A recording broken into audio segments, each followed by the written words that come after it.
भारत अपने सैन्य ताकतों में लगातार इजाफा कर रहा है। भारत की ताकत का अंदेशा इस बात से लगाया जा सकता है कि भारत मेक इन इंडिया के तहत स्वदेशी हथियारों, टैंकरों और अत्याधुनिक गन बनाने पर काम कर रहा है, जिसकी चर्चा भी अब काफी तेज हो रही है। भारत ने अब मेक इन इंडिया के अभियान के तहत अब हल्के टैंक बनाने में भी सफलता हासिल कर ली है। भारत ने अपना पहला स्वदेशी लाइट टैंक तैयार किया है। इसका गुजरात के सूरत में स्वदेशी लाइट टैंक का सफल परीक्षण भी हो चुका है, जिसे नाम दिया गया है जोरावर। सभी परीक्षणों से गुजरने के बाद इसे साल 2027 तक सेना में शामिल करने का अनुमान लगाया जा रहा है। रूस यूक्रेन के बीच चल रहे युद्ध से सबक लेते हुए इसमें लॉइटरिंग म्यूनिशन यूएसबी भी जोड़ा गया है। इस टैंक की और क्या खासियत है, कितनी घातक है और चीन को कैसे टक्कर दे सकती है, तो चलिए इस वीडियो के माध्यम से आपको बताते हैं।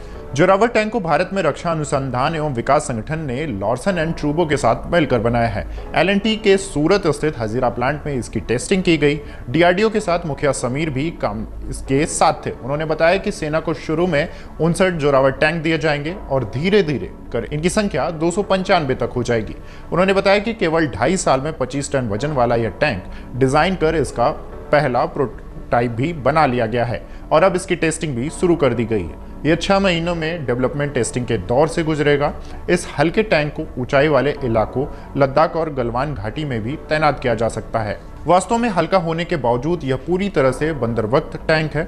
वजन कम होने के कारण इसे दुर्गम से दुर्गम रास्तों से ले जाया जा सकता है।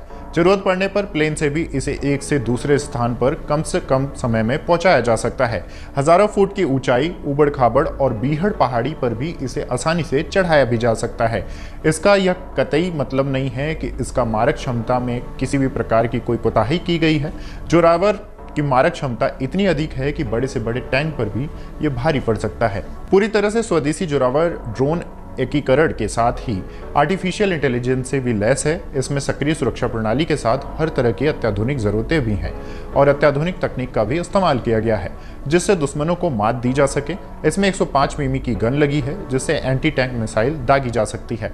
मिसाइल सिस्टम के अलावा इसमें मुख्य तोप भी हैं, जो ही दूसरे हथियार चलाने का सिस्टम भी है। इसमें मॉड्यूल एक्सप्लोसिव रिएक्टिव आर्मर भी है, तो एक्टिव प्रोटेक्शन सिस्टम भी लगाया गया है, जो जोरावर को दुश्मन के हमले से सुरक्षित रखेगा। बेहतर मोबाइलिटी के साथ जोरावर में मिनिमम 30 HP टन का पावर टू पेट रखा गया है। साल 2020 में चीनी सैनिकों ने जब दादागिरी दिखाई तो गलवान में उसे मुंह की खानी पड़ी थी। गलवान में चीन की सेना पेंगोंग झील की उत्तरी सीमा की ओर बढ़ रही थी। तभी भारतीय सेना ने 15,000 फुट की ऊंचाई वाले चोटियों पर अपना झंडा गाड़ दिया, उसको पीछे ढकेल दिया था।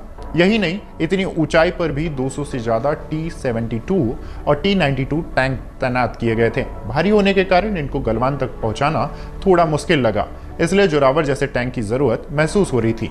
चीन ने अपने कम वजन वाले JTQ टाइप 15 टैंक गलवान घाटी में तैनात कर रखे हैं, जिसका मुकाबला अब जोरावर करेगा। हल्का होने के कारण यह पहाड़ी इलाकों में तेजी से चल सकता है।